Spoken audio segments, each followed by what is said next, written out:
Well, U.S. Transportation Secretary Sean Duffy not mincing words when talking about congestion pricing and defunding the MTA over safety and crime concerns. He's facing pushback from transit advocates over the strong language that he used. Fox 5's Kendall Green joins us live in East Harlem right now with more on how the situation unfolded. Kendall. Hey, good evening, Arthur. We've both seen our fair share of headlines made on the rails, and there are some practical concerns among commuters. But for the Secretary of Transportation to make the comments he made over the weekend is drawing some mixed reviews. At the foot of any station of the country's largest subway system, criticism is common among commuters. Could it be cleaner? 100%. But this weekend, one of the harshest takes on the city's subway system made by the Secretary of Transportation, Sean Duffy, in New Jersey, who was there addressing a sinkhole issue along I-80. There, he also took aim at Governor Hochul's stance on congestion pricing. If you want people to take the train, take transit, then make it safe, make it clean, make it beautiful, make it wonderful. Don't make it a hole, which is what she's done. If congestion pricing stands, Duffy's already threatened to cut billions of dollars of federal funding from the MTA. Duffy's comment about the city's subway system quickly drew mixed reviews among everyday riders. You're saying you agree with it? I do, wholeheartedly, yeah. Because they're dirty. Everybody knows that. There are millions of rides taken every week, and that kind of violence is just not the norm. On Sunday, Daniel Pearlstein with Riders Alliance pushed back against the Secretary's comments, touting safety improvements already made by the MTA. If the Secretary wants to contribute constructively to the improvement of our subway system, to the feeling in the city, the answer is to invest, to engage, not to try and tear us apart. As MTA officials shared a statement with Fox 5 regarding the Secretary's comments, saying in part, quote, "The good news is numbers are moving in the right direction. Crime is down 40% compared to the same period in 2020, right before the pandemic. And so far in 2025, there are fewer daily major crimes in transit than any non-pandemic year ever." But those numbers alone aren't strong enough to convince this New Yorker to get back on a train anytime soon. I don't want to be a victim. I'm already a victim by hiding from the trains and stuff. 5 years since I've spoken to anybody taking a train. For a passenger who's been silent on every ride for the last few years, there's no particular danger directed at me, no. Now, for context, that comment was all about Governor Hochul's stance on congestion pricing, which, by the way, she has no intentions on changing anytime soon. That's the latest in East Harlem. Kendall Green, Fox 5 News. Arthur? All right, thank you very much, Kendall. Meanwhile, Education Secretary Linda McMahon said she has had great conversations with the interim president of Columbia University. McMahon, appearing on CNN today, said the Ivy League school is on the right track to getting the $400 million in funding restored. Federal officials had demanded the university make changes to its academic and security policies. Columbia is now putting its Middle East Studies Department under new supervision. It's also overhauling its rules for protests and student discipline.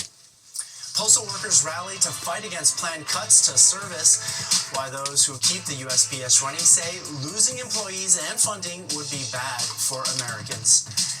And Snow White is struggling to find a fairy tale ending at the box office. Plus, Tina Cervasio joins us now to look at what's coming up tonight on the 10 o'clock news. New York Senator Chuck Schumer says he is staying put as minority leader. Schumer is facing Democratic outrage over his decision to vote to advance the Republican spending bill. Appearing on NBC's Meet the Press this morning, the senator said he wanted to avoid a government shutdown, warning the Trump administration would have had free rein to slash essential government programs. Regardless of the fact that some people would not like it, which I knew, that I had to do the right thing for the country and for our party.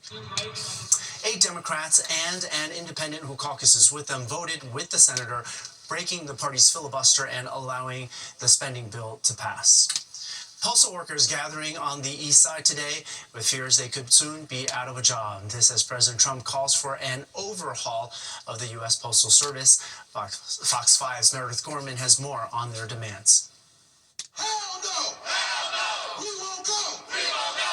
U.S. Postal Service workers and their supporters rallied on Sunday to protect their jobs after a letter sent to Congress on Thursday reportedly revealed that 10,000 workers and millions of dollars will be cut from the USPS budget because of the Postmaster General's agreement to work with Elon Musk's Department of Government Efficiency, also known as DOGE. We was here during the pandemic. We showed up for the people. We was here. We worked hard, and we deserve the government to fight for our jobs, to be here for us. The rally was held by the National Association of Letter Carriers as they spoke out to oppose any potential efforts to privatize the USPS and negatively impact its universal delivery mandate. They say this potential change would also raise shipping costs, among other things. Those at the rally say they stand firmly against dismantling the Postal Service, which has existed for nearly 250 years, is based on the Constitution, and serves all 50 U.S. states, including rural areas. As it is, the Postal Service is carrying the parcels for everyone that doesn't want to take them there to begin with. So, I mean, if that service is impacted, then how are the rural communities going to adjust? The billionaires want the cities where there's profit to be made. Letter carriers deliver medicine to the elderly, to the disabled, and you know that's not going to continue. You don't know what's going on in D.C. right now.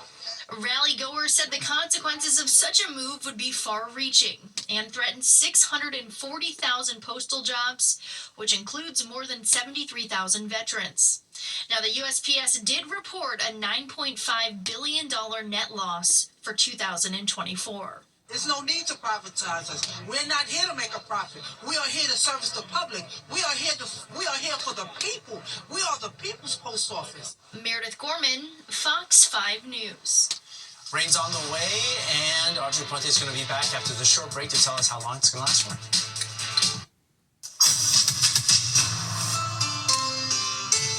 Time now for a look ahead at some stories happening this week. It's been a long wait, but 4 days ago, we get to play ball. The Yankees' home opener is this Thursday. The Pinstripes will face off against the Brewers. First pitch will be thrown at 3:05 in the afternoon. And Luna Park in Coney Island opens Saturday this year. It marks the 98th anniversary of the Cyclone. The amusement park will only be open on weekends to start the season. Then after Memorial Day, the park will be open every day of the week. Disney's live-action Snow White awakens to lackluster ticket sales. I close my eyes and see the girl I'm meant to be. Is she a part of me?